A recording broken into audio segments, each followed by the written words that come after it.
Hey penguiners, isn't this a fantastic day? This has been so much fun seeing our rainbow trout friends off to their forever homes.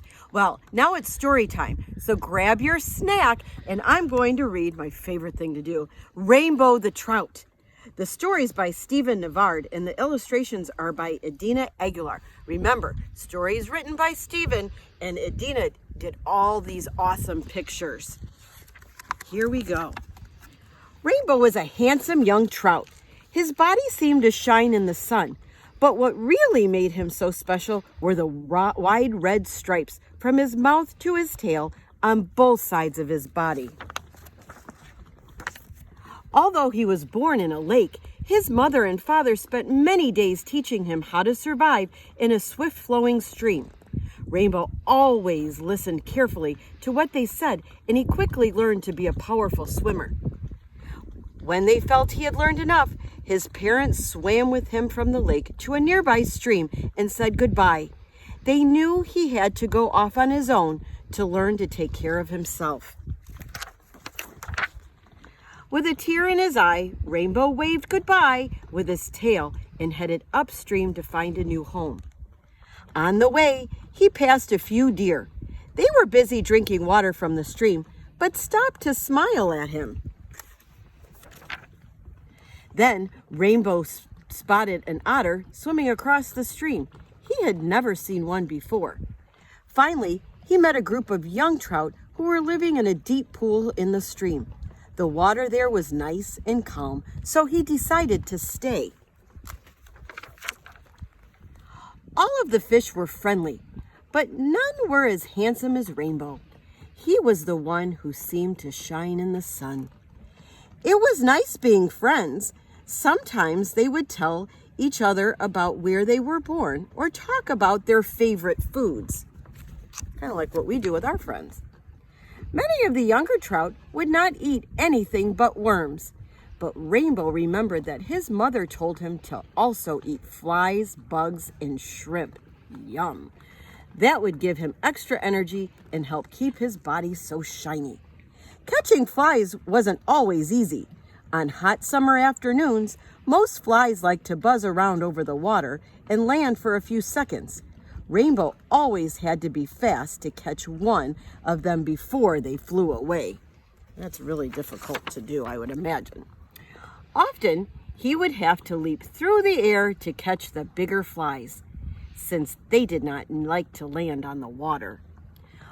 When the weather got cold or when it was raining, the flies stayed away from the stream, so Rainbow would use his nose to dig for shrimp, crayfish, and underwater insects to eat.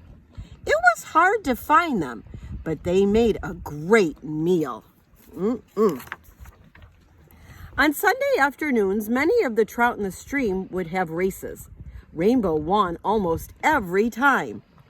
During the rest of the week, the trout would sleep, look for food, and play tag. They just enjoyed living peacefully in this beautiful stream.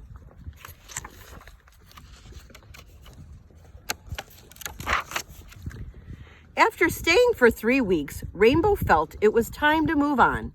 Maybe there was an even better place to live further upstream.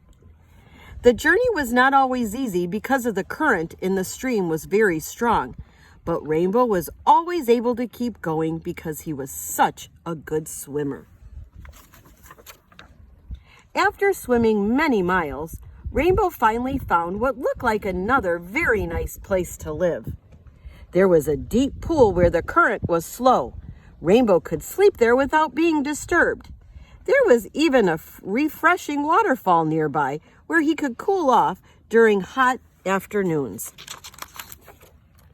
As he was beginning to settle in and go to sleep, Rainbow noticed something very big swimming towards him.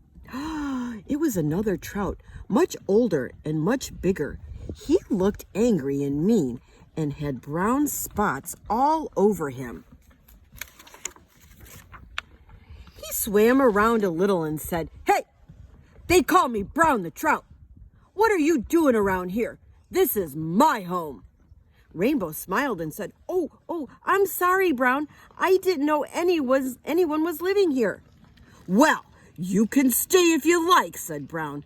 "Just don't eat any of my food." "Oh, don't worry," said Rainbow. "I can get my own." Brown always seemed to be grumpy, but Rainbow decided to stay for a while and try to become friends with Brown. One morning, Rainbow saw Brown washing himself against a rock. "Ugh, I wish I could get rid of these spots," said Brown. "I never liked them. I always wanted to be shiny, like you, with big red stripes." "Oh, don't feel bad," said Rainbow. "I think you look just fine." But Brown continued to wash his spots away. "I wish these spots could at least be red," he said. Why do they have to be brown?" As the days passed, Rainbow began to think that Brown would never really be his friend. He felt bad because he was starting to like Brown and thought they could be buddies. Rainbow tried everything to make Brown smile. He told jokes, he cleaned the stream bed when Brown was away, he even found extra food for dinner. But Brown was too grumpy to really care. Finally, Rainbow decided to leave. He took one last look at the deep pool and the waterfall and started to swim upstream. But all of a sudden, Rainbow heard a lot of noise coming from a nearby waterfall. He swam there as quickly as he could and gasped. Brown had something stuck in his mouth, and a line seemed to be pulling him towards the shore. Oh no! No matter how hard Brown tried, he couldn't get the object out of his mouth. Meanwhile, the line kept pulling him closer and closer to the stream bank. "Help! Help!" cried Brown. "I'm hooked!" Rainbow rushed over to help his friend Brown, but he didn't know what to do. Please try to pull the hook out of my mouth," Brown pleaded.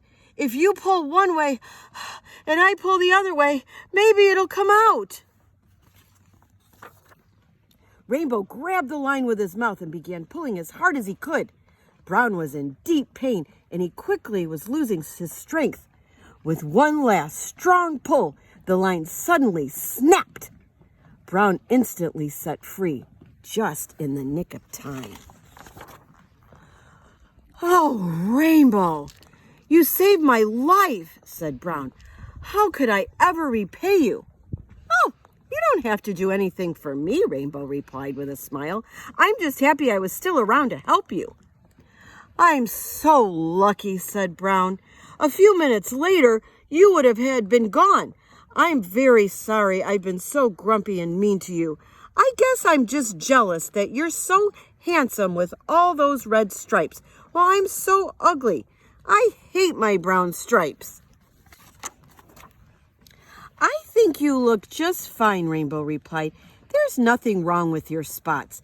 They give you personality. I wouldn't mind having them myself." Brown felt a little embarrassed. "Oh, I'm really sorry, Rainbow. From now on, I won't let jealousy get in the way of a friendship." With that, Rainbow and Brown shook fins and swam back to their deep pool for a delicious shrimp dinner together. And they're still best friends today. The end. Penguiners, what a fun story. Can you just imagine some of our trout swimming in Brown's Creek, finding their forever friends? Super fun. I look forward to seeing you at art.